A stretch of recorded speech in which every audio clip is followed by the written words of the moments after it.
Baik, selamat siang mitra bisnis Pas FM di Jakarta, Surabaya, Semarang, Solo, Jogja, dan seluruh Indonesia yang bisa menyimak Pas FM melalui Indo Radio Global.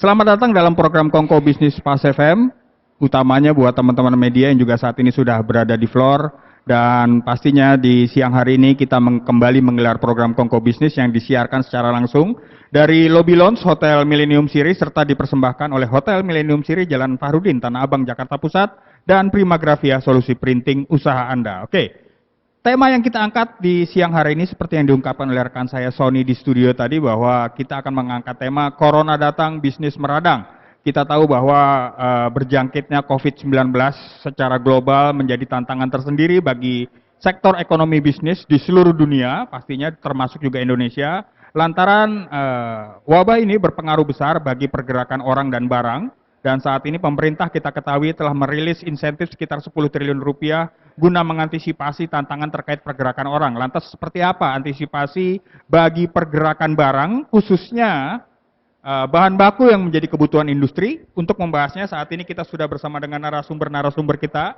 Yang pertama ada Bapak Edi Pambudi, staf ahli Kemenko Perekonomian. Selamat siang Pak Edi.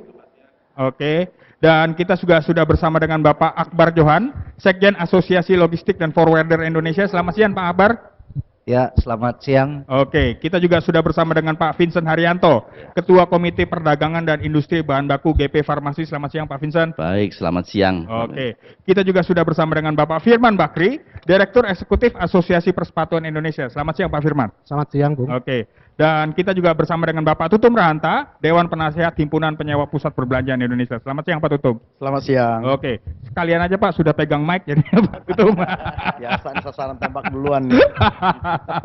Bukan apa-apa Pak, kemarin kita tahu bahwa begitu pemerintah mengumumkan adanya korban COVID di dalam negeri, Ya. lalu terjadilah aksi panik buying. Mungkin perkembangannya dulu lah sampai sekarang ini seperti apa Pak? Iya, sejak Presiden umumkan positif corona di Indonesia tanggal 2 Maret hari Senin. Iya. Lebih kurang jam 10-an lah. Sambil kita monitoring di media, saya langsung berpikiran begini. Wah, ini yang paling ditakutkan dalam hati kecil saya beberapa minggu yang sebelumnya gitu. Iya.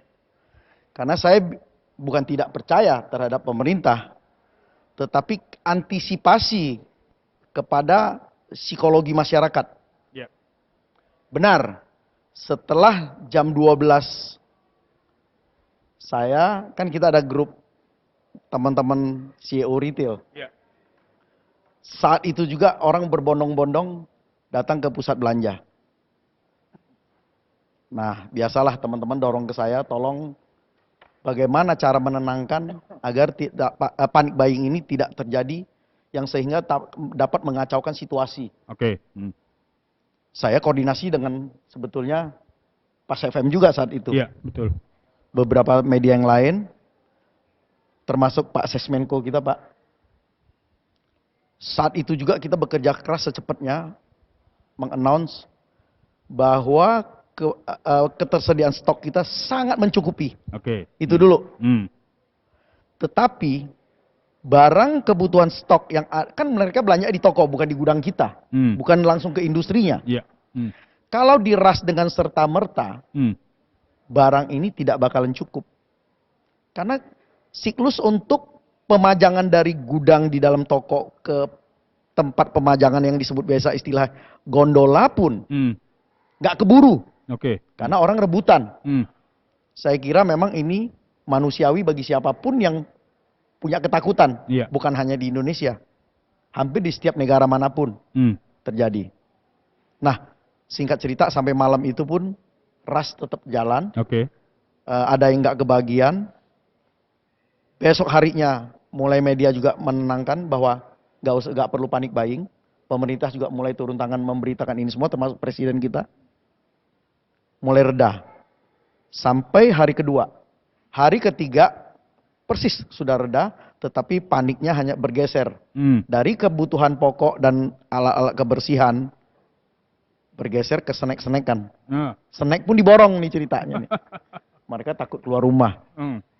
Jadi mungkin ya biasalah beli snack, lebih banyak di rumah nonton TV. Hmm. Nah, setelah itu saya kira kalau ditanya khusus hanya untuk dampak panik buying pada saat pengumuman corona itu hanya segitu berhenti. Oke. Sekarang udah tenang Hmm. per hari ini. Hmm. Yang ingin kita sampaikan apa? Nah, ini kan sudah berjalan seminggu lewat 2 hari ini. Iya. Hmm. Persis lebih kurang 10 hari Hmm. sejak pengumuman virus corona tersebut. Ada case yang saat pengumuman corona itu ada dampaknya, sebelum-sebelumnya ada produk tertentu juga tanpa corona pun ada masalah. Oke. Hmm. Akibat dari apa? Eksternal, internal kita. Eksternal saya kira nanti teman-teman pasti bisa nyampein bagaimana kejadian di epicentrumnya di Tiongkok Hmm. berdampak kepada industri dan perdagangan kita. Iya. Terus di internal kita apa? Ada permasalahan regulasi dan kebijakan kita. Hmm. Sehingga beberapa produk komoditi kosong. Oke. Jadi orang mengkait-kaitkan, loh kok saya susah mencari ini. Salah satunya gula lah. Hmm. Saya bilang tanpa corona aja itu udah tiga bulan sebelumnya sudah susah bermasalah dicari. gitu ya. Dan harganya sudah melambung. Hmm. Karena kenapa? Teori supply and demand itu tetap berlaku di negeri ini. Karena supply and demand tidak dijaga, mau produk apapun, mau masker Anda tangkap, mau ini Anda tangkap, tidak keburu Anda nangkap. Saya katakan sekali lagi. Oke. Yang bisa adalah jaga pasar itu dengan supply. Hmm. Atau beri ketenangan kepada masyarakat. Tidak usah ras, Anda harus saling membantu satu dengan yang lainnya.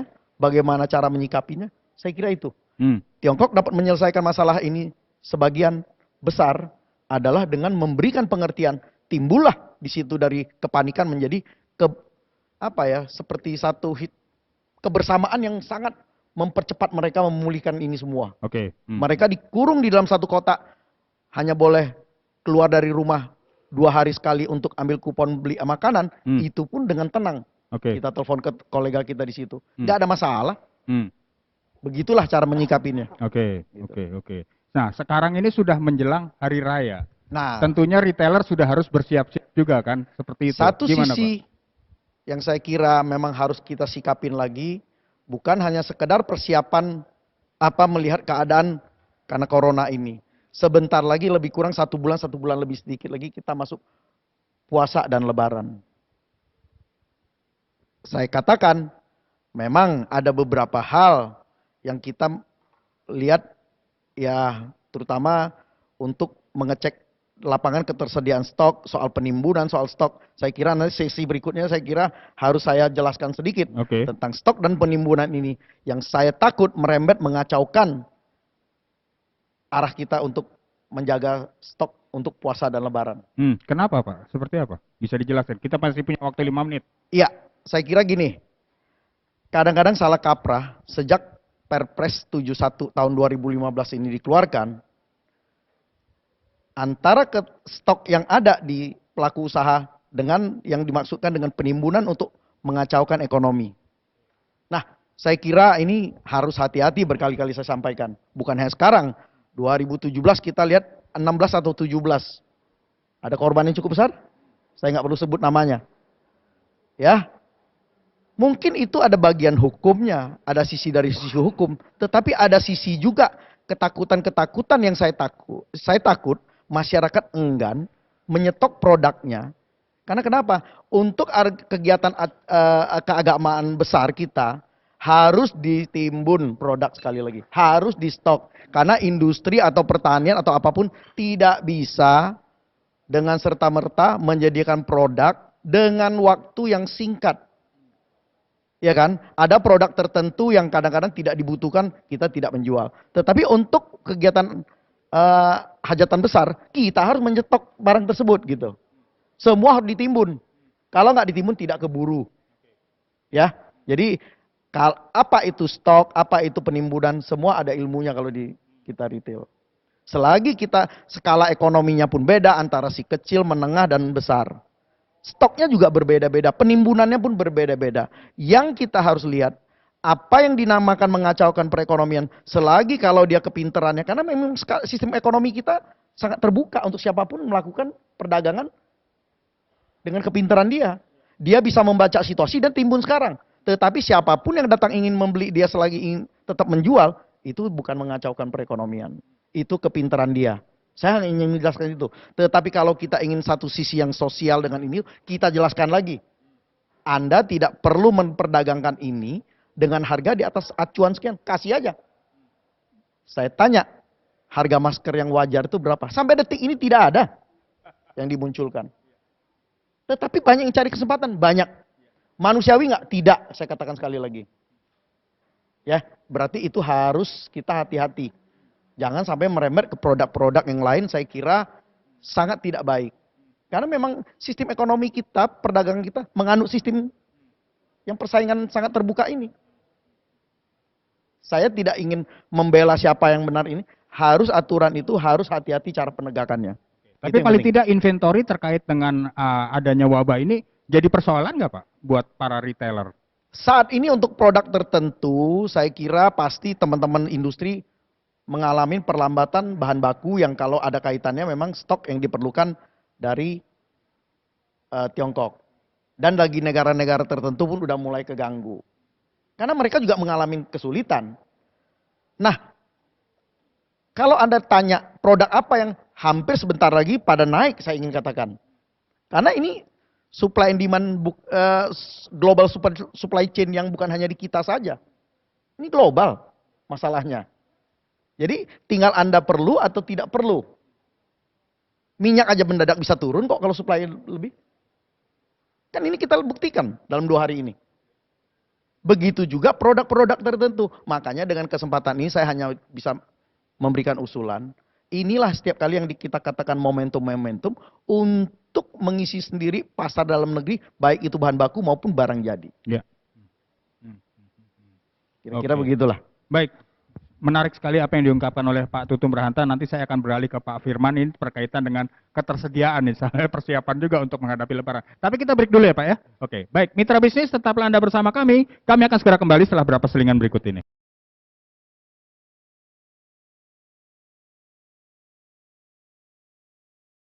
Oke, mitra bisnis kita masih bersama dengan narasumber-narasumber kita. Ada Bapak Edi Pambudi, staf ahli Kemenko Perekonomian. Lalu ada Bapak Akbar Johan, Sekjen Asosiasi Logistik dan Forwarder Indonesia. Lalu ada Bapak Vincent Haryanto, Ketua Komite Perdagangan dan Industri Bahan Baku GP Farmasi.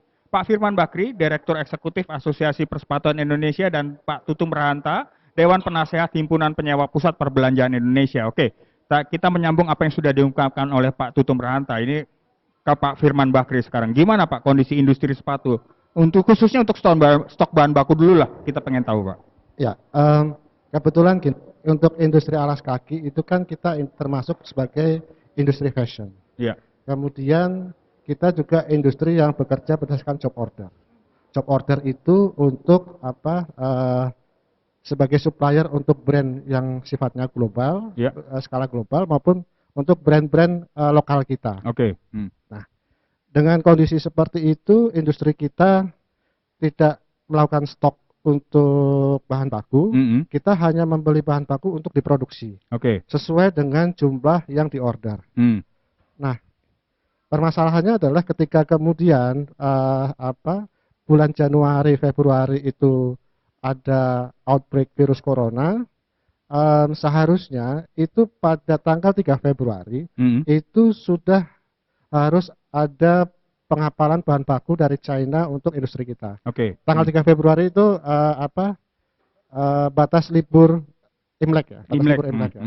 Nah, kemudian karena permasalahan outbreak virus corona ini itu diundur sampai tanggal 10 Februari dan kemarin sampai akhirnya diundur sampai tanggal 17 Februari. Sampai tanggal 17 Februari. Oke. Nah, setelah tanggal 17 Februari, ekonomi Cina sudah mulai dibuka, tetapi permasalahannya adalah untuk bahan baku yang sudah diproduksi sebelum libur Imlek, itu sudah bisa di loading dan bisa dikapalkan. Oke. Untuk yang sudah diproduksi. Oke.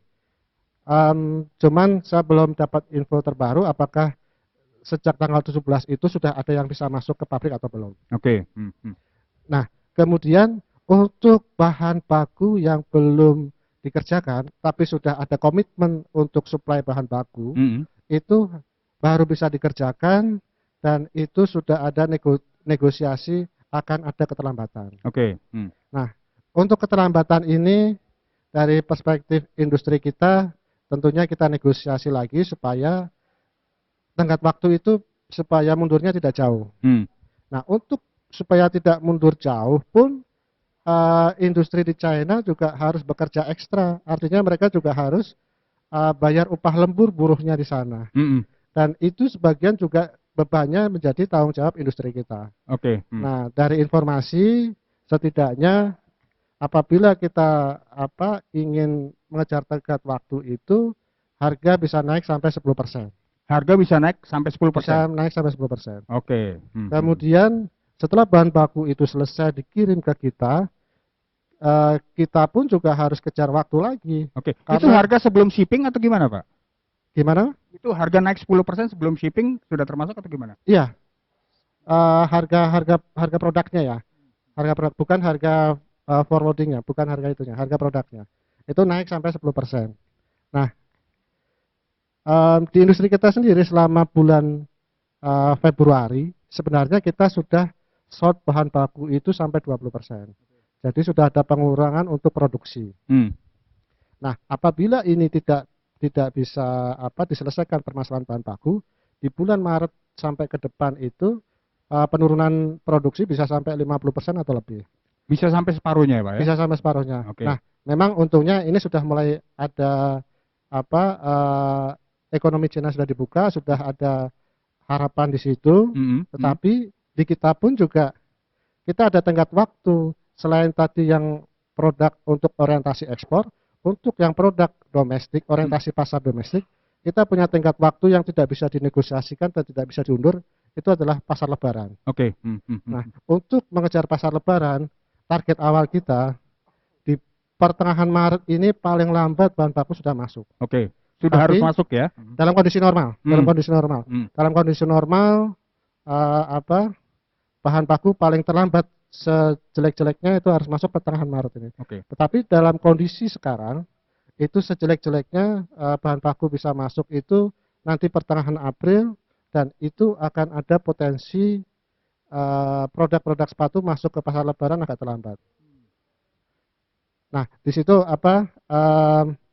beberapa tadi satu kita harus bayar uang lebih untuk bahan baku di China. Kemudian di dalam negeri kita juga harus bayar lagi untuk kejar waktu. Mau nggak mau kita harus kejar waktu. Baik yang orientasi domestik maupun orientasi ekspor. Pastinya kita harus bayar overtime lagi untuk pekerja kita mengerjakan sesuai tenggat waktu. Nah ini untuk pasar lebaran kita sudah pasti akan terlambat. Kemudian untuk beban-beban biaya tadi pasti harus dikeluarkan oleh industri. Oke. Ini tantangan kita virus corona ini sampai pada 1-2 bulan ke depan. Oke. Nah, pertanyaan saya adalah pesanan ekspor nih, Pak. Pesanan ekspor apakah ada perubahan, Pak, terkait dengan virus corona ini? Dan mungkinkah perubahan itu juga dialihkan masuk ke pasar dalam negeri gitu misalnya? Pertama gini, sebenarnya peluang itu tidak hanya kita bicara ekspor, tetapi pasar domestik. Pasar domestik untuk brand-brand lokal yang tadinya masih menggunakan produk impor, itu pun sebenarnya sudah mencoba untuk mengalihkan sourcing sepatunya di industri lokal kita. Tetapi permasalahannya saat ini industri pun sedang kesulitan bahan baku. Jadi tidak semua order dari yang domestik itu untuk industri kita bisa kita penuhi. Begitu juga dengan sebenarnya kalau bicara corona, maka orientasinya kan ini produk-produk China ya. Nah, produk-produk China dan produk kita itu ada beda segmentasi. Untuk produk-produk kita itu, ekspor kita umumnya adalah ekspor untuk sepatu-sepatu branded, high quality, high prices. Sementara untuk produk-produk Cina kita sudah kenal itu sebagai mass product dengan harga yang murah. Low price, low quality. Dan segmentasinya beda. Jadi tidak otomatis ketika industri Cina berhenti, market dari Cina itu bisa kita ambil. Oke, baik. Terima kasih Pak Firman. Saya beralih ke Pak Vincent sekarang. Nah, kalau di industri farmasi seperti apa Pak Vincent? Mohon maaf. Ya. Ya. Seperti apa Pak kondisinya di industri farmasi khususnya untuk bahan baku, Pak? Iya. Baik, Sebelumnya saya ingin mencek kembali judul Pas FM ini loh. Corona datang, bisnis meradang. Loh ya, kalau di dunia farmasi soal urusan radang-meradang ini sudah biasa sebetulnya. Kalau radang ya dikasih anti radang. Dikasih gitu anti kan, radang ya. gitu. Monggo, Pak. Baik. Kalau kita membicarakan bisnis farmasi dan bahan baku seperti tadi yang Pak Beni kemukakan, saya harus mengawali mengemukakan mengenai background latar belakang dulu dari dunia farmasi. Indonesia sekarang ini masih 95% import bahan baku farmasi. Oke. Jadi obat-obatan yang kita buat itu bahan bakunya itu 95% kita masih impor. Oke, impor dari Tiongkok berapa besar? Ya. Perbandingan dua negara itu antara China dan India. Kalau dulu kita masih banyak impor dari negara-negara Eropa terutama. Amerika memang jarang. Sekarang ini untuk Eropa mungkin tersisa sekitar 10-15%. Oke. Artinya 85% dari bahan baku yang kita impor itu dari China dan India. Oke. Antara China dan India itu mungkin kisarannya adalah 60-40. Jadi 60-40. Jadi kalau total mungkin sekarang ini yang kita impor dari China mungkin ya sekitar antara India dan China, China 65%, India 35%. Oke. Jadi ketergantungan kita untuk bahan baku yang kita mesti impor dari China cukup besar. Kalau kita membicarakan soal COVID-19, jadi virus corona, saya ingin flashback kembali karena dikatakan bahwa gangguan nantinya akan muncul, gangguan supply bagaimana. Sebenarnya dari tahun-tahun sebelumnya pun selama liburan Imlek ini yang sangat event yang sangat menghambat supply ataupun produksi bahan baku di China. Oke. Kebetulan Imlek di akhir bulan Januari. Itu mungkin tidak ada masalah. Bukan tidak ada masalah, artinya masalah yang biasa sudah terjadi dari tahun ke tahun. Oke, sudah diantisipasi berarti Sudah ya? diantisipasi. Jadi kalau kita produksi China berhenti seminggu, 2 minggu, ya sudah terjadi di tahun-tahun sebelumnya. Oke. Kebetulan datanglah si corona ini kan. Jadi berhenti seminggu, berhenti 2 minggu, terpaksa mesti berhenti lagi seminggu. Berhenti lagi nyambung. Baik staf yang masuk maupun produksi di pabrik. Oke. Cuman kita harus optimis karena setelah kami cek juga bahwa kemarin mereka sudah start untuk masuk kantor dan sudah start untuk produksi. Kita break dulu sampai di situ Pak ya. Kita lanjut lagi habis ini. Baik, mitra bisnis tetaplah Anda bersama kami. Kami akan segera kembali setelah beberapa selingan. Ya, mitra bisnis Pas FM pastinya sudah lengkap, sudah narasumber kita yang hadir di floor saat ini.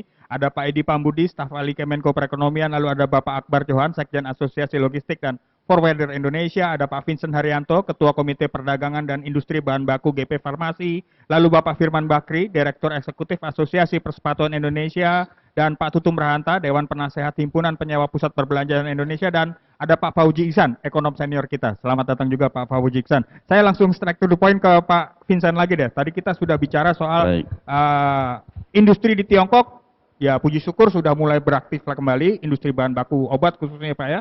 Nah yang jadi pertanyaan adalah inventory di dalam negeri sendiri gimana Pak ketahanannya jika dikaitkan dengan hal itu Pak? Mungkin pesan yang saya ingin sampaikan adalah bahwa memang kita tidak perlu panik. Sebenarnya stok yang kita punya, yang kemarin kita juga sudah membicarakan di asosiasi bahwa stok obat yang ada sekarang ini masih bisa sampai dengan Maret dan April. Sampai dengan Maret April. Oke. Itu pun dikatakan bahwa untuk fast moving item. Jadi fast moving item memang lebih cepat, jadi kita stoknya akan sampai Maret dan April. Untuk slow moving item itu masih bisa bertahan sampai dengan Juni dan Juli. Iya. Yang ingin saya katakan adalah bahwa dari koordinasi yang sudah dilakukan itu tentu tidak hanya di industri farmasi. Yang berperan adalah baik industri farmasi, ada pedagang besar farmasi bahan baku. Nah, inilah juga teman-teman kita yang melakukan import bahan baku dari luar, baik dari China, India.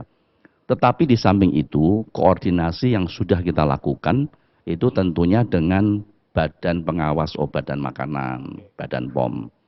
Tidak hanya itu saja, tetapi BPOM pun sudah melakukan satu koordinasi dengan pihak Bea Cukai. Karena masalah pengiriman barang untuk bahan farmasi ini tidak hanya barangnya saja, tetapi kita waktu awal juga terhambat dengan dokumen. Karena importasi bahan baku untuk farmasi tentu harus dilengkapi dengan dokumen-dokumen. Nah, itu pun terhambat. Tetapi dari pihak Badan POM maupun dari pihak Bea Cukai sudah mencanangkan, sudah berjanji untuk memberikan suatu kemudahan untuk memberikan solusi kalau memang kesulitan itu timbul. Jadi dengan semangat bahu-membahu, dengan semangat kebersamaan, saya kira memang wajar kalau kita tidak perlu panik lah dalam hal ini. Oke, tapi paling tidak kalau Maret April tidak masuk juga bahan baku, seperti apa Pak kondisinya Pak? Khususnya untuk yang fast moving tadi itu Pak. Jadi seperti yang tadi saya sudah kemukakan, pertama mengenai kita jangan bilang cukup-cukup, tetapi beberapa hari yang lalu Menteri BUMN kita Pak Erik juga sudah melakukan cek fisik bagaimana sih sebetulnya keadaan stok obat yang ada. Yang dicek salah satunya adalah BUMN yang terbesar adalah Kimia Farma. Dan memang mereka tidak takut dalam keadaan stok yang sekarang ada. Jadi mestinya sih mencukupi. Jadi teman-teman kita tidak hanya di BUMN, tapi juga teman-teman di swasta pun yakin bahwa stok itu mencukupi. Karena kemarin pun sudah dikatakan bahwa mereka sudah start untuk masuk ke kantor, sudah mulai produksi kembali. Kemudian dengan koordinasi yang dilakukan oleh Badan Pengawas Obat dan Makanan, nantinya pemasukan barang maupun dokumen-dokumen yang dikirim akan diberikan kemudahan. Nah, itu saja yang membuat kita cukup optimis bahwa kita akan bisa dengan bekerja sama menanggulangi masalah-masalah yang mungkin timbul. Tinggal kita tunggu realisasinya di lapangan nanti seperti apa gitu ya. Iya. Dan kekhawatiran terkait dengan obat generik pasokannya akan berkurang gimana Pak? Ada beberapa kekhawatiran seperti itu Pak disebutkan. Sama saja, generik maupun tidak, bahan baku yang kita import, ya kalau memangnya dikatakan ada kendala, begini ya, kalau misalnya kita katakan, kita juga tidak naif, bahwa ini sama sekali tidak ada kendala. Kalau kita bandingkan dengan tidak adanya gangguan coronavirus misalnya, tentu ada hambatan dalam arti kata begini. Kalau dulu kita import 5 ton, mereka langsung kirim 5 ton, sekarang ini mungkin bertahap. Dikirim dulu 2 ton, kemudian 3 ton. Ini hanya masalah waktu, tetapi masalah quantity ini akan masih bisa dipenuhi. Begitu. Jadi kita sebaiknya memang jangan panik dulu lah seperti itu ya. Saya kira begitu. Mengenai transportasinya dari Tiongkok ke Indonesia sendiri ada hambatan Pak? Iya. Jadi ini memang tergantung dari kebijakan kedua negara tentunya. Jadi kalau memang itu bisa, ya saya kira tidak akan ada masalah. Karena bisa diekspor dari beberapa port yang ada. Kemudian kita pun kalau memang bisa terima masalahnya baik dokumentasi maupun barang, ya tentunya tidak akan ada masalah. Ya kecuali kalau kita bilang bahwa ini tidak boleh masuk terus, ya kita tidak tahu. Tapi rasanya sih tidak akan terjadi seperti itu. Mungkin jawabannya bisa didapat dari Pak Edi nih Pak. Saya langsung ke Pak Edi dulu deh, karena Pak Edi nanti jam 4 sudah ditunggu rapat juga sama Kemenko Pak ya. Silakan Pak Edi. Baik, terima kasih. Jadi kami sekarang melihat ada 3 skenario dalam rangka merumuskan kebijakan. Ya, pertama adalah kita melihat bagaimana kondisi RRT saat ini dan di luar RRT. Skenario pertama kalau kita lihat misalnya RRT ini sudah mulai relatif membaik, kemudian diikuti oleh negara-negara lain, maka kita optimis pemulihan akan menjadi lebih cepat, ya kan? Nah, yang kedua di bawahnya adalah di RRT ini akan lebih mundur lagi, ditambah dengan situasi di luar RRT. Nah, ini juga akan makin menambah beban tekanan. Nah, kita juga punya skenario yang paling buruk. Kalau bagaimana ini berkepanjangan, menjadi pandemik di seluruh dunia. Tentu ini akan membuat tekanan yang sangat dalam ke kita. Nah, oleh karena itu sebenarnya pemerintah sudah merekomendasikan beberapa kebijakan. Pertama adalah yang kita lakukan, tentu kita tidak ingin dari ketakutan berubah menjadi kepanikan. Ya, dan itu sudah ditangani oleh kesehatan yang berwenang di sana. Nah, dari sisi ekonomi, pihak otoritas baik Bank Indonesia maupun OJK juga sudah menjaga situasi stabilitas di sektor keuangan. Ya. Nah, karena kita jangan sampai ini merambah ke sana, karena ini yang paling rentan dengan berbagai macam sentimen dan isu. Kedua adalah kebijakan stimulus, ya, dan ini yang ditunggu. Tentu kita ingin membuat kebijakan ini cepat, tepat, karena pada saat sudah dirilis yang pertama, banyak yang mengatakan ini terlalu kecil dibanding negara lain karena skala ekonomi Indonesia cukup besar. Ya. Nah, oleh karena itu, karena ini menyangkut kebijakan yang juga menyentuh ke berbagai sektor, tentu harus disepakati oleh beberapa pihak. Sehingga sore ini pun kita finalisasi supaya segera dirilis Oke. untuk memudahkan proses. Nanti akan saya jelaskan. Nah, yang ketiga yang tidak kalah penting, yang juga harus kita ambil hikmahnya, kita juga harus terus mengembangkan infrastruktur termasuk perbaikan struktural. Oke. Karena industri kita ini juga harus kita lihat tidak harus tergantung pada 1-2 negara. Ya, kita harus ambil hikmahnya itu sehingga kita mempermudah sekarang bagaimana berdirinya industri, usaha dan lain-lain yang kita harapkan itu bisa berjalan nanti lebih cepat bagian dari ini. Nah, sekarang saya masuk di dalam kebijakan yang berkaitan dengan stimulus. Stimulus ini ada yang sifatnya fiskal dan non fiskal, ya. Nah, untuk fiskal memang sore ini juga kita akan merumuskan beberapa hal, termasuk salah satunya adalah relaksasi pajak penghasilan. Siapa yang akan kita berikan di sini adalah dari sisi permintaan dan juga dari sisi supply-nya. Dari sisi permintaan tentu kita harapkan relaksasi pajak penghasilan ini akan bisa menaikkan atau menjaga daya beli, Oke. ya. Dan itu kita berikan misalnya dalam wujud memberikan pajak ditanggung pemerintah di PPh pasal 21 sehingga pekerja itu akan mendapatkan bagian dari Gajinya situ secara penuh gitu ya. betul. Nah, kemudian juga dari sisi industri. Tujuannya apa? Supaya industri memiliki aliran uang yang cukup apabila harus melakukan dengan segera nanti memenuhi pasokan, ya. Nah, kemudian yang di luar fiskal ini kita segera akan menyederhanakan bagaimana proses impor, ekspor, termasuk juga dalam rangka menjaga pasokan yang terutama adalah pasokan pangan. Karena kita juga sudah menghitung, kita sudah dekat dengan hari Hari besar raya. keagamaan, ya. Sehingga kita harus menjaga inflasi, stabilitas harga, dan lain-lain. Ini semua nanti yang harus kita selesaikan sore ini dan segera kita rilis. Termasuk di dalam penyederhanaan impor dan ekspor ini juga kita berikan misalnya seperti lartas impor, lartas ekspor, kemudian untuk impor yang reputable trader, kemudian penyederhanaan untuk integrasi INSW dengan Inaportnet yang akan menjadi satu ekosistem. Diharapkan itu akan memudahkan proses, ya, industri akan bisa berkembang. Namun lebih dari itu, kalau misalnya kita sekarang katakanlah menggelontorkan berbagai macam stimulus, tapi yang terdisrupsi ini adalah kondisi di luar yang tidak bisa kita kendalikan. Ini tentu menjadi pemikiran kita bahwa ke depan kita harus membangun industri yang tidak bergantung terkonsentrasi pada 1-2 negara. Ya. Dan kalau alasan karena memang sekarang ini kita sangat bergantung dengan konsumsi bahan baku dari luar dan itu sudah kita lihat ekspor kita sangat tergantung dari impor dan sebagian besar dari bahan baku, maka ke depan tentu kita harus lakukan yang namanya transformasi struktural. Nah, ini sudah kita buatkan sekarang penyederhanaan aturan mulai dari perizinan, kemudian berusaha, insentif dan lain-lain. Mari kita manfaatkan ini untuk membangun industri yang lebih independen.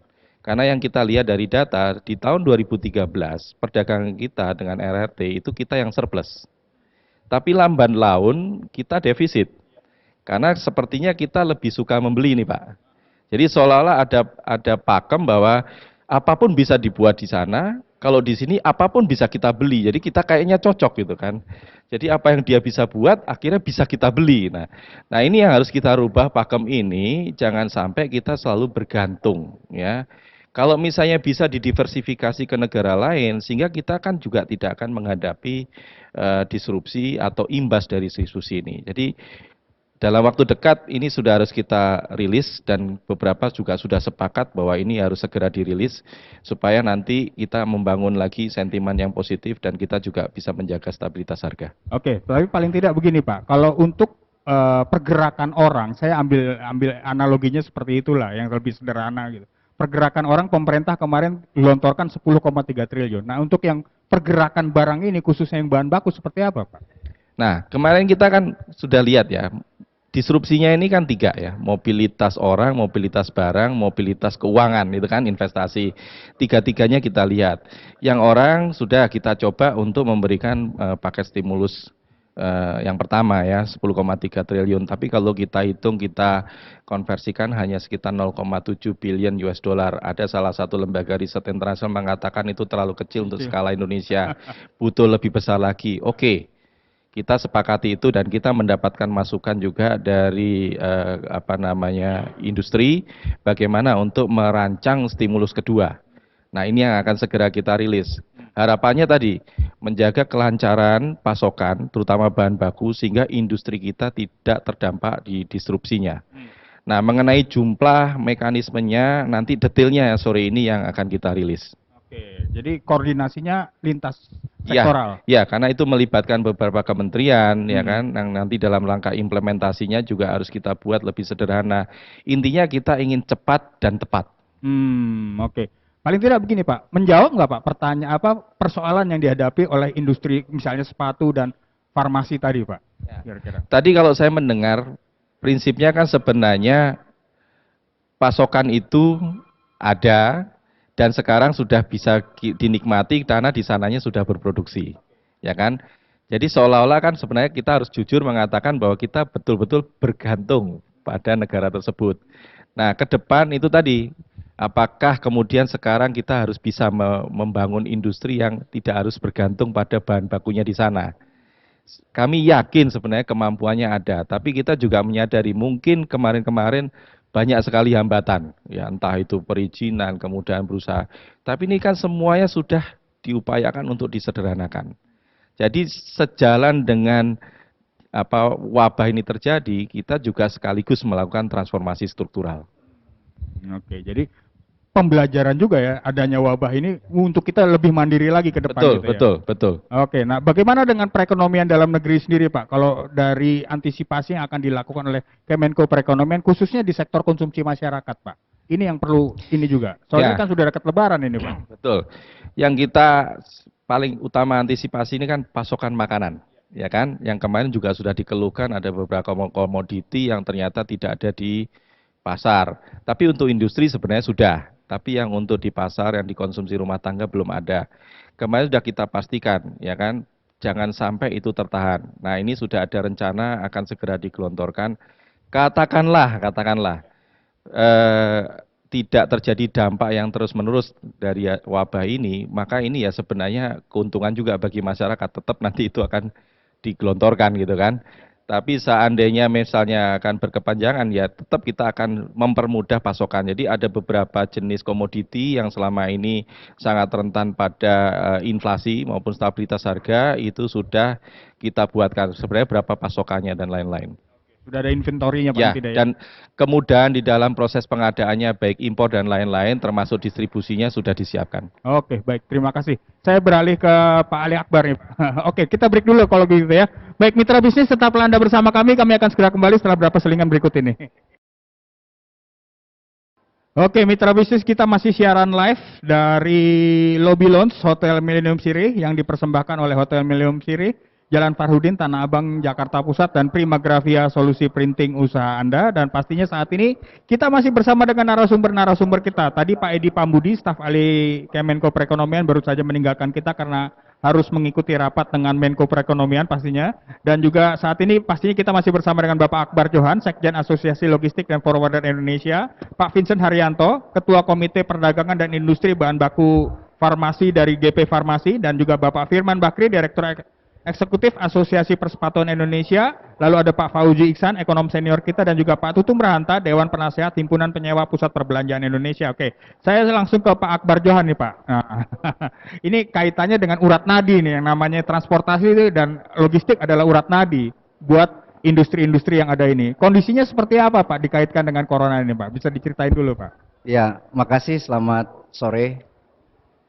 Ada filosofi dari logistik, ya, yang mendasar sebelum saya jawab itu adalah ship follow the trade, ya. Artinya logistik atau supply chain ini sangat tergantung dengan proses atau hasil daripada trading, Oke. ya, atau komoditi apapun itu. Eh, Menyambung soal judul ini, Pak, ya, saya coba melihat dari yang berbeda. Oke. Sebagai pengusaha, saya melihat ada momentum di situ. Ada momentum opportunity untuk negara republik yang kita cinta ini bisa melakukan suatu terobosan. Oke. Ya.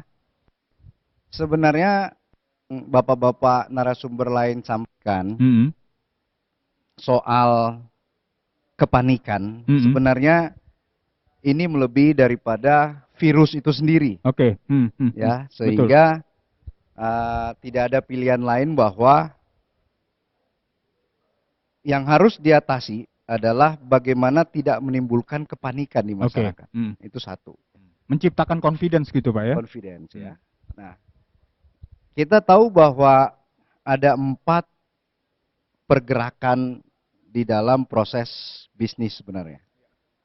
Ada pergerakan orang, ya, pergerakan barang, dan juga ada pergerakan data atau dokumen, dan yang paling penting adalah ada pergerakan uang di situ, ya. Nah, tadi Pak Edi sudah sampaikan bagaimana pemerintah cukup bergerak cepat, Pak, ya.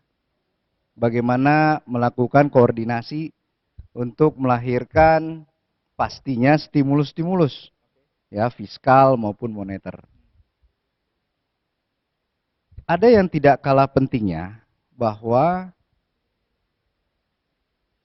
tadi sudah jelas terang benderang bagaimana pemerintah kita sangat tergantung dengan negara lain, ya. Ketergantungannya pun dari industri farmasi sampai ini mengkhawatirkan. Karena setahun lalu bagaimana gerakan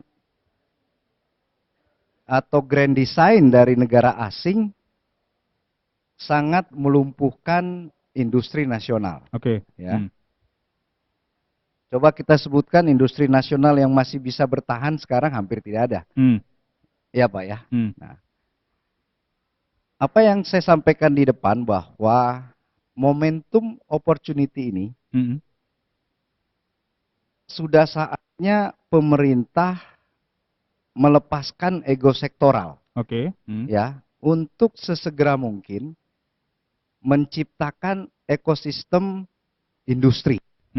Ya, artinya 10-15 tahun lalu bagaimana kemandirian industri nasional kita dengan semboyan kita sangat kaya dengan sumber daya alam yang secara masif, secara struktural habis untuk diekspor, ya, sehingga nilai tambah tidak pernah ada. Nah, ekosistem industri ini sudah saatnya tanpa ditunda untuk sesegera mungkin diciptakan. Saya barusan hari ini berbicara sama kolega bisnis di trading bahwa dari 4 yang tadi saya sampaikan pergerakan, ada suatu kecenderungan pergerakan dana ya yang berasal dari Cina yang mereka harapkan untuk bisa diterima di negara lain Oke. ya dengan berbagai instrumen finansial ya. Artinya sayangnya Pak Edi sudah duluan pulang. Artinya terobosan kita harus out of the box Oke. ya. Berapapun nilai angka stimulus yang dikeluarkan oleh pemerintah Mhm. untuk mendukung sektoral Mhm. ya Mhm. yang terkena dampak langsung tidak langsung tidak akan pernah cukup Oke. Mhm. ya. Pariwisata 10,3 triliun Mhm. is nothing sebenarnya Mhm. ya. Tetapi bagaimana memanfaatkan dana pergerakan dana yang tersendat dari Mhm. Cina Mhm. untuk bisa masuk ke Indonesia Oke. dengan melakukan suatu stimulus, Mhm. tentunya dengan otoritas keuangan, Mhm. entah itu BI ataupun OJK, Mhm. untuk memberikan relaksasi Oke. ya kepada seluruh perbankan, Mhm. misalnya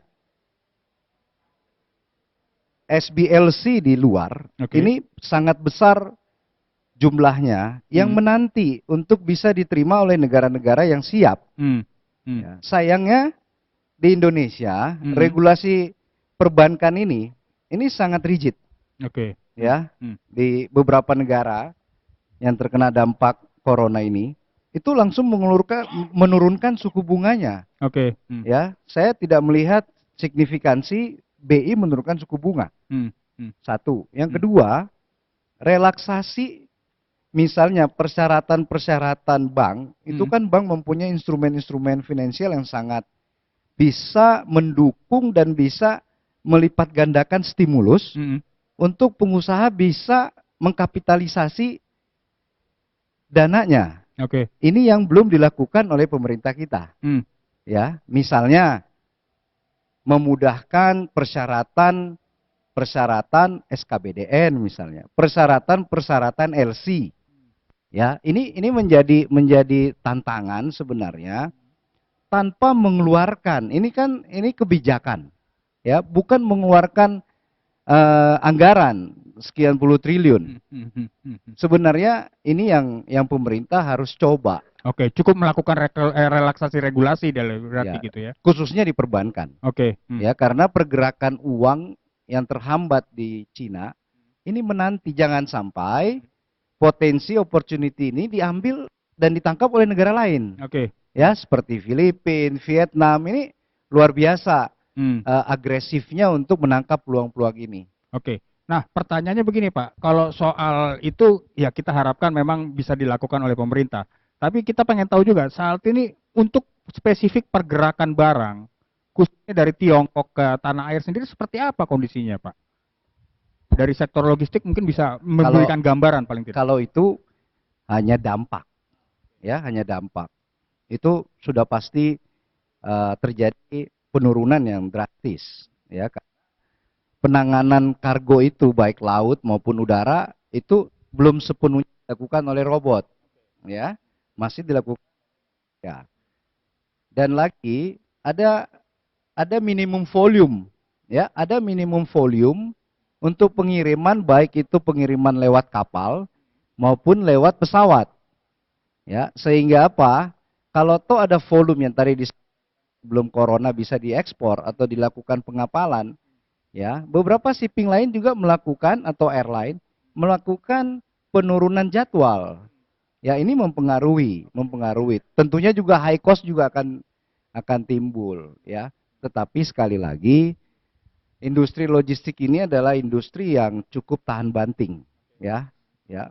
Kasus-kasus ini kan bukan hal yang pertama, tetapi pertanyaannya adalah bagaimana mengantisipasi kejadian ini di kemudian hari. Oke, Yang kita break tadi dulu sampai di situ. ekosistemnya, Kita ya. break dulu sampai di situ. Thank Kita bicara soal antisipasinya setelah berapa selingan berikut ini. Mitra bisnis tetaplah Anda bersama kami akan segera kembali setelah beberapa selingan berikut ini. Ya, mitra bisnis untuk menyingkat waktu saya langsung menuju ke Pak Akbar Johan lagi dari Asosiasi Logistik dan Forwarder Indonesia. Nah, kita bicara sekarang antisipasinya nih Pak, agar sektor logistik memang betul-betul bisa lebih lancar sehingga persoalan kita terkait dengan bahan baku dan sebagainya bisa kita amankan menjelang hari raya utamanya nih Pak. Silakan Pak. Ya, saya sih melihat perspektif dari hulu ke hilir. Ya, kalau antisipasinya pasti tadi kembali lagi logistik ini bekerja kalau ada komoditi, kalau ada barang. Ya, barang ini jadi kalau bahan bakunya ada, ya, mudah dicapai, harganya bersaing gitu.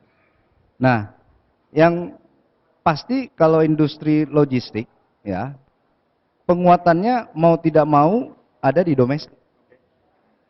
Ya Pak ya, kita lupain dulu internasional lah. Karena bonus demografi kita juga lebih dari cukup sebenarnya, ya. 260 juta jiwa ini menjadi pasar yang sangat seksi.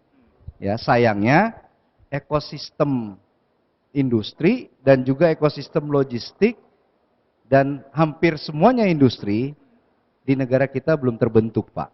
Ya, ini menjadi tantangan sesungguhnya. Oke. Seperti misalnya industri besi atau baja, ya. Bahan bakunya pun import dari luar. Iya, bahkan scrap-nya juga masih harus impor. Harus impor. Padahal Pak, bahan baku yang menjadi dasar pun kita punya. Pasir besi kita punya, ya Pak ya. Biji besi kita punya semuanya. Hanya tadi karena ekosistemnya tidak mendukung, regulasi tidak memihak ke mereka, harusnya diberikan stimulus-stimulus ini lebih awal dan lebih ramah. Oke. Ya, diberikan insentif sampai mereka bisa memproduksi dalam negeri, itu kuncinya. Oke. Dengan apa? Melibatkan seluruh stakeholder, Pak. Kita punya semuanya. Nah, ini sebenarnya momentum emas ya bagi pemerintah kita untuk wake up. Bahwa ketergantungan dengan negara lain sudah waktunya untuk dikurangi. Begitu Pak. Oke, baik, terima kasih kalau begitu. Saya beralih ke Pak Fauji Iksan. Pak Fauji tentunya sudah menyimak apa yang diungkapkan oleh rekan-rekan kita pelaku usaha, termasuk juga dari sektor pemerintah juga tadi sudah mengungkapkan. Tapi begini Pak, pemerintah sendiri mengatakan kemungkinan gara-gara corona ini benar-benar meradang 4,7% pertumbuhan ekonomi. Pak Fauji sendiri gimana? Di awal tahun ini, banyak ekonom dan analis yang memperkirakan bahwa wabah corona ini bisa diredam seperti SARS diredam tahun 2003. Pada saat itu, SARS, MERS, Ebola, itu diredam dalam waktu 3-4 bulan. Sehingga kalaupun dampak ekonominya negatif di 1 triwulan. Paling lama 2 triwulan. Tapi ternyata penanggulangannya lebih lama daripada yang diharapkan. Bahkan sekarang kalau kita melihat prediksi pertumbuhan ekonomi dunia, tahun lalu kan pertumbuhan ekonomi dunia 2,9%. Sebelum adanya wabah corona, rata-rata para analis global memperkirakan pertumbuhan ekonomi naik ke 3% bahkan di atas. Sekarang sudah mulai banyak analis global memangkas prediksi mereka, prediksi pertumbuhan ekonomi dunia ke 2,5% bahkan di bawah 2,5%. Dan kita melihat bagaimana bursa saham global anjlok, harga komoditas anjlok, dan diperburuk dengan perang di sektor minyak. Antara Saudi Arabia dan Rusia. Nah, sekarang kuncinya kalau kita bicara global, sebetulnya intinya adalah seberapa pesat industri farmasi, industri obat-obatan dunia itu mendapatkan obat coronavirus ini. Jadi betul-betul ini aktivitas ekonomi global termasuk di Indonesia itu sangat bergantung dengan penemuan obat di industri farmasi. Seberapa cepat, dan kedua, kalaupun ditemukan obatnya, seberapa lama distribusinya? Karena ada analis yang bilang akan makan waktu 12 sampai 18 bulan untuk mendistribusikan obat tersebut kalau sudah ditemukan. Oke, jadi ke masyarakat vaksin luas. ketemu otomatis ekonomi dunia akan langsung Setidaknya tingkat kepercayaan masyarakat, ya, pelaku ekonomi, publik itu akan membaik. Nah, di interim, ya, sebelum vaksin tersebut ditemukan dan bisa diproduksi secara massal, yang penting adalah seberapa efektif bank sentral global dan pemerintah di dunia ini, terutama di G20, melakukan stimulus. Ya, kita lihat bagaimana Bank Sentral Amerika Serikat, Federal Reserve, udah mangkas suku bunga acuannya 50 basis points. Ya, dari 1,75 ke 1,25. Barusan saja, kira-kira sejam yang lalu, Bank of England, Bank sentralnya Inggris, mangkas suku bunga acuannya dari 0,75 ke 0,25. Ya. BI juga sudah memangkas. Ya. Nah, ini dibantu dengan stimulus fiskal. Ya. Dan tentunya bagi pemerintah yang memiliki ruang fiskal, dalam arti kata defisit APBN-nya itu masih di bawah 3% dari PDB, utang pemerintahnya itu masih jauh di bawah 60% dari PDB, ada ruang untuk meningkatkan stimulus fiskal, ya, dengan cara ngutang. Ya. Kenapa? Karena suku bunga global lagi rendah-rendahnya. Oke. Ya, kalau kita bicara imbal hasil US Treasury Bond, ya, surat utang negara pemerintah Amerika dengan tenor 10 tahun, itu di bawah 1%. Jadi artinya pemerintah negara berkembang bisa minjem uang, ya, di pasar modal global dengan bunga 2-3%. Nah, tapi ini interim. Jadi artinya sebelum vaksin tersebut ditemukan oleh industri farmasi, pemerintah dan Bank Sentral G20 harus secepatnya, efektifnya melakukan stimulus. Kapan Pak timingnya menurut Bapak yang tepat untuk melakukan itu? Sebelum vaksin ini ketemu lah. Secepatnya. Ya, jadi artinya, nah, dalam arti kata begini, Bank Sentral sendiri tidak bisa melakukannya sendirian. Ya, dalam arti kata mangkas suku bunga, melakukan relaksasi, ya, harus dibantu dengan boosting demand, permintaan. Dan boosting demand itu dilakukan melalui stimulus fiskal. Caranya bagaimana? Misalnya pencairan pembayaran terhadap kontraktor, ya, untuk proyek-proyek infrastruktur lebih cepat dari biasanya, sehingga kontraktor dan subkontraktor itu mendapatkan modal yang lebih cepat. Ya. Apakah bisa stimulus dilakukan melalui cash forward, ya, insentif pajak, ya. Dan memang inilah 2 tahun ke depan ini adalah waktu yang tepat bagi pemerintah, ya, bukan di Indonesia saja tapi di dunia, untuk melakukan stimulus fiskal. Seperti itu ya Pak ya. Tapi begini Pak, ada anggapan juga seandainya memang stimulus dikucurkan dan diharapkan nanti juga akan mendongkrak konsumsi masyarakat dan publik dan sebagainya. Cuman persoalannya kalau produksinya juga terhambat, apa yang akan dikonsumsi oleh publik? Sementara kita sendiri, negara ini sangat bergantung pertumbuhan ekonominya pada konsumsi. Seperti itu kan Pak? Nah gimana kalau Bapak melihat hal ini? Produksi terhambat itu kan kembali lagi sangat bergantung dengan tingkat kepercayaan pemilik pabrik atau karyawan pabrik untuk kembali bekerja. Jadi ini kembali lagi sangat bergantung dengan seberapa cepat yang namanya vaksin tersebut bisa ditemukan dan juga seberapa efektif pemerintah di dunia ini membatasi meluasnya wabah virus corona tersebut. Ya. Kalau kita melihat, ya, misalnya di pemerintah Tiongkok, ya, memang awal wabah itu bermula di Wuhan. Tapi mereka dianggap oleh banyak pelaku pasar global cukup tegas. Ya. Indikasinya apa? Indikasinya kalau kita melihat di pasar sahamnya. Ya. Jadi kita melihat bagaimana sejak awal tahun, memang awalnya itu bursa saham Shanghai yang terpuruk tajam, tapi sekarang udah mulai rebound, sehingga kalau dilihat dari sejak awal tahun, ya, year to date, ya, bursa saham Shanghai itu anjloknya cuma 2-3%. Sementara bursa saham Indonesia anjloknya sejak awal tahun kira-kira 18%, Thailand 21%, Vietnam 15%. Jadi memang pelaku pasar, pelaku ekonomi itu juga melihat seberapa cepat wabah coronavirus ini bisa di-contain. Oke, kita break dulu sebentar. Saya masih punya pertanyaan kepada Bapak. Tetaplah Anda bersama kami, Mitra Bisnis. Kami akan segera kembali setelah beberapa selingan berikut ini. Ya, Mitra Bisnis Pas FM, kita lanjutkan diskusi kita bersama dengan narasumber-narasumber kita. Saya langsung kembali lagi ke Pak Fauji Iksa, ekonom senior kita. Nah, ini kira-kira Pak, kalau kita menghadapi persoalan ini, corona ini, yang tentunya sudah menggoyang confidence pasar, confidence pelaku pasar, apa Pak insentif yang bisa dilakukan langsung oleh pemerintah supaya apa namanya ya, confidence pasar tuh kembali lagi gitu, sehingga pelaku pasar juga bisa dengan apa namanya lebih confidence lagi untuk menggerakkan roda perekonomian kita. Seperti apa yang real gitu Pak paling tidak? Pertama, kita juga harus ingat bahwa kepercayaan pelaku ekonomi itu juga sangat bergantung dengan seberapa kuat mereka percaya bahwa wabah tersebut bisa dikonten. Oke. Kasarnya beginilah. Mau seberapa murah rate hotel, rate airlines, Betul. kalau misalnya penumpangnya atau pelancong itu takut untuk berpergian, ya tetap aja sektor turisme terpuruk. Karena ini kita bicara ke tingkat kepercayaan. Tingkat kepercayaan bukan terhadap ekonomi semata-mata, tapi terhadap seberapa efektif pemerintah otoritas bisa mengkonten, membatasi wabah ini. Oke. Ya, jadi ini ada isu medis yang kita tidak bisa hindari. Ya, dan isu medis ini sebetulnya yang kunci.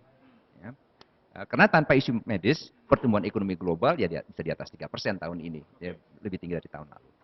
Yang kedua, nah sebelum isu medis ini diselesaikan, ya bisa ada vaksin yang bisa ditemukan, tugasnya Bank Sentral dan pemerintah untuk memastikan ada bantalan ekonomi yang cukup supaya ekonomi global, ekonomi nasional tidak terlalu terpuruk.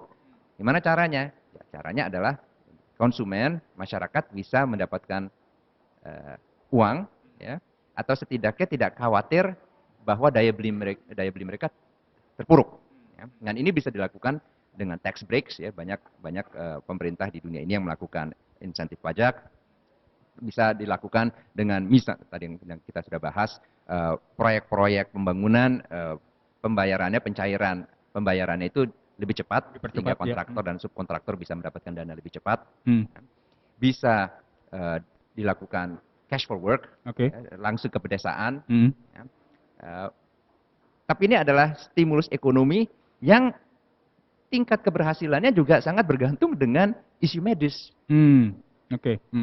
Jadi kembali lagi. Gitu. Gimana caranya pemerintah berarti harus memaintain isu medis ini, seperti itu ya? Dan isu medis ini bukan isu pemerintah Indonesia semata-mata, seluruh tapi dunia. Seluruh dunia.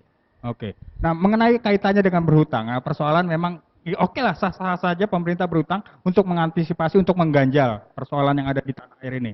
Nah, persoalannya di tanah air ini kan kalau yang namanya utang suka dipolitisasi, Pak. Pendapat Bapak gimana, Pak? Karena begini, penerimaan pajak kemungkinan besar tidak akan setinggi apa yang diharapkan. Target penerimaan pajak tahun ini naik 21%.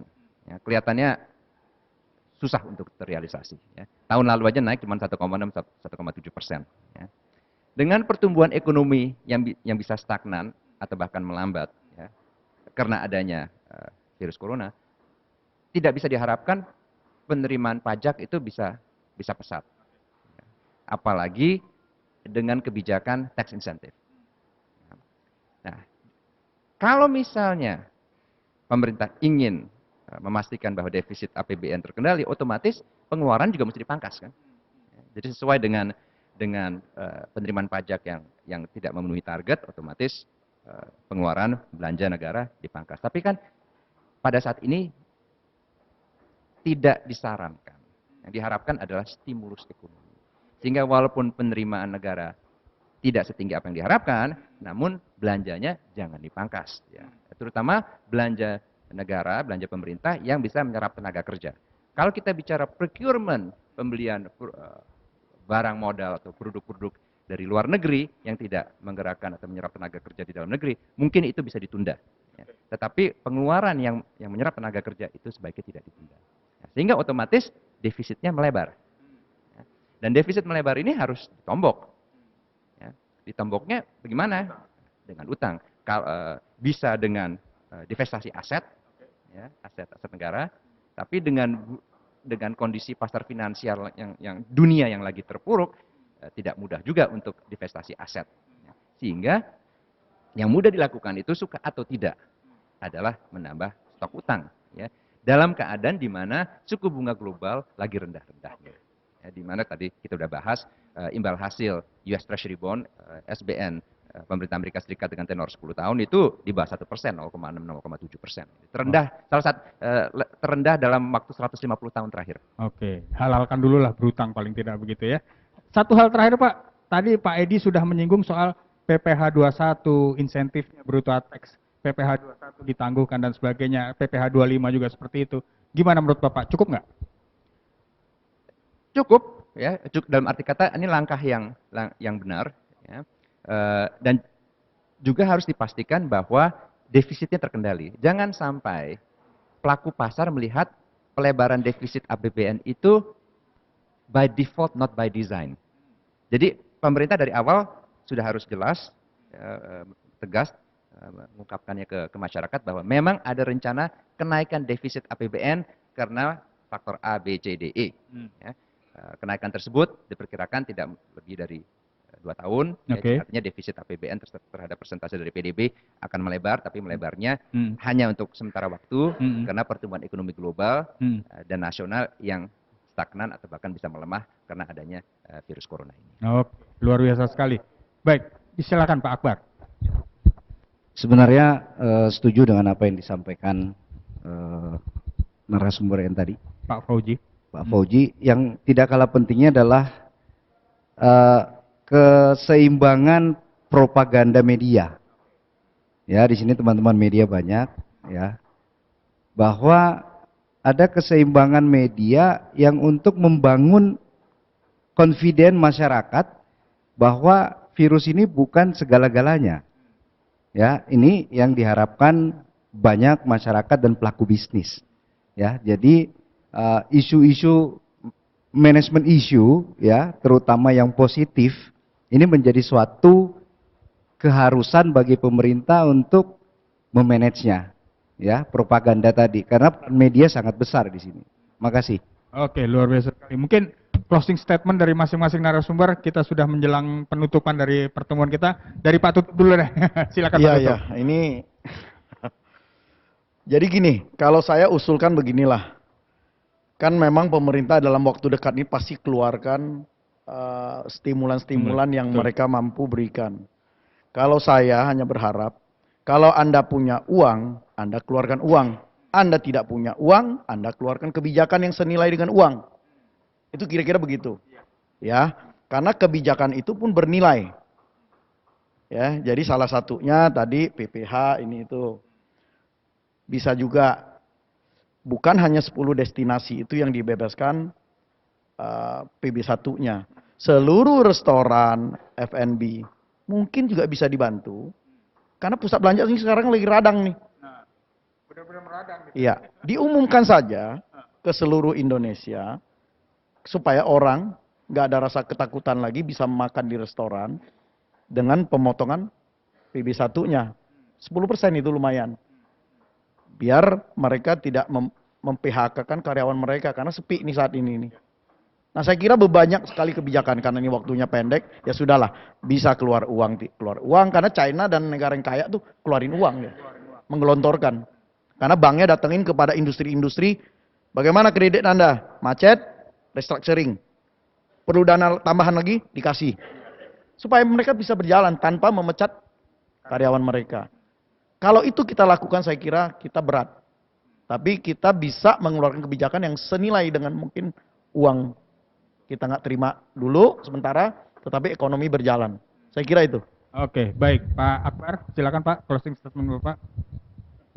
Iya, saya pikir mau tidak mau pemerintah sesegera mungkin melakukan perencanaan yang matang, ya, dan action dalam rangka menciptakan ekosistem industri nasional. Ya, kalau disampaikan terlambat, ya, daripada tidak sama sekali, daripada waktu yang dihabiskan oleh kementerian hanya duduk dan rapat saja, ya, ada yang lebih penting untuk diurusin, yaitu action ekosistem industri segera terbentuk. Thank you. Baik, Pak Firman. Ya, dampak dari virus corona ini kan sebenarnya tidak semata hanya masalah bahan baku. Tidak hanya semata kelangkaan bahan baku. Tetapi dampak yang paling besar adalah terutama untuk industri alas kaki itu penurunan ekonomi yang kemudian berpotensi penurunan demand terhadap alas kaki sendiri. Oke. Nah, alas kaki juga sebagai salah satu industri penyumbang devisa terbesar ke-10 untuk orientasi ekspor. Oke. Salah satu tujuan negara tujuan ekspor terbesar kita adalah China. Sudah pasti dengan adanya outbreak virus corona ini akan berdampak terhadap penurunan ekspor kita ke depan. Belum lagi ternyata virus corona ini juga merebak sampai ke Eropa dan ke Amerika. Dan dua negara tadi itu juga negara tujuan ekspor terbesar kita juga. Terutama Untuk alas Eropa. kaki ya? Misalnya Eropa market kita di NU Eropa itu ada 33%. Kemudian di Amerika Serikat market kita ada 27%. Nah, potensi ke depan yang jauh lebih besar dampaknya dibandingkan bahan baku itu adalah terkait dengan penurunan demand untuk industri ekspor kita. Nah, dalam konteks itu tentunya penting langkah-langkah strategis dari pemerintah baik dari stimulus maupun relaksasi terhadap industri, dan masing-masing sektor berbeda, apalagi untuk sektor kami yang padat karya. Bebannya tidak hanya soal penurunan ekspor, tapi kita harus menanggung beban perahu yang sangat besar sekali. Tenaga kerja yang kita tampung sangat besar sekali. Padahal tahun 2019 kemarin kita sudah turun 13% ekspor kita. Nah ini 2020 Januari, Februari sudah diserang oleh virus corona. Nah untuk itu saya rasa kebijakan stimulus maupun relaksasi juga perlu dipikirkan khusus untuk industri padat karya. Tidak bisa disamakan semua sektor. Mungkin itu aja terima kasih. Oke, baik. Pak Vincent, silakan Pak Vincent. Baik, dari saya, kalau saya bisa berikan closing statement yang berkaitan dengan bidang farmasi. Tadi sudah dikemukakan bagaimana peran pemerintah untuk keterlibatan pemerintah mensupport supaya corona ini tidak membuat kita menjadi meradang. Kami melihat bahwa apa yang dilakukan dalam hal ini tentu kami tergantung juga dari Kementerian Kesehatan, Badan Pengawasan Obat dan Makanan, kemudian koordinasi yang tadi saya kemukakan. Hal ini memang sudah dilakukan. Jadi kami juga berterima kasih dengan adanya kesulitan yang kita hadapi ini, mereka juga sudah melakukan satu koordinasi dengan baik, Badan POM, kemudian juga Bea Cukai. Apa yang sudah dilakukan oleh, tadi saya kemukakan Menteri BUMN misalnya, melakukan satu pengecekan juga di salah satu BUMN Kimia Farma.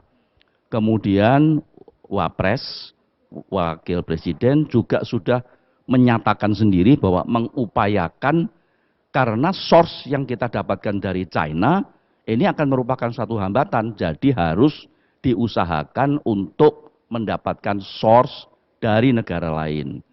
Yang dulu kalau kita mencoba untuk mencari source dari negara lain, kesulitannya adubillah, sulit sekali.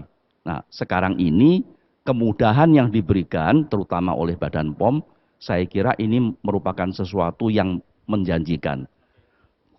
Dokumen-dokumen yang masuk misalnya, kalau dulu harus original, nah sekarang masih bisa diterima fotokopi misalnya. Demikian juga dengan koordinasi di Bea Cukai. Nah inilah yang kita harapkan. Kalau yang terakhir tadi disinggung juga bagaimana ini dengan media ini. Ya jangan memperparah keadaan. Jangan membuat tambah panik. Jadi judulnya kalau mau ya dirubah. Corona datang, bisnis masih mendapatkan peluang. Begitulah kira-kira yang saya kemukakan. Terima kasih. Oke, baik Pak Vincent, terima kasih. Pak Fauzi Iksan, terakhir silakan Pak Fauzi Iksan. Closing statement dulu Pak. Dalam sejarah Indonesia, Indonesia itu telah mengalami dan pernah mengalami keadaan yang jauh lebih buruk dan selamat. Ya. Misalnya krisis global tahun 2008, ya, itu di mana ekonomi dunia tahun 2009 itu kontraksi. Ya. Sekarang walaupun ekonomi dunia pertumbuhannya mungkin turun, tapi tidak kontraksi, bukan resesi ekonomi dunia. Ya. Indonesia telah melalui Krismon tahun 98, kan? Dan dengan melalui krisis-krisis tersebut, otoritas fiskal moneter semakin bijak, ya, semakin mampu menghandle krisis. Ya. Jadi saya percaya bahwa pertama, cepat atau lambat vaksin coronavirus ini akan ditemukan. Oke. Ya. Karena pada saat ini industri farmasi global ini sedang mencari vaksin tersebut. Ya. Cepat atau lambat vaksin tersebut akan didistribusikan ke masyarakat secara massal. Ya. Sehingga saya percaya di semester kedua tahun ini pertumbuhan ekonomi global dan Indonesia mulai rebound. Ya. Tapi untuk sementara ini ya kita harus menghadapi keadaan ini bersama. Itu sudah. Terima kasih. Oke, baik. Kita berikan aplaus kepada narasumber-narasumber kita. Terima kasih Mitra Bisnis Pas FM atas perhatian Anda dalam program Kongko Bisnis. Sampai berjumpa dalam program Kongko Bisnis berikutnya. Sukses untuk Anda semua.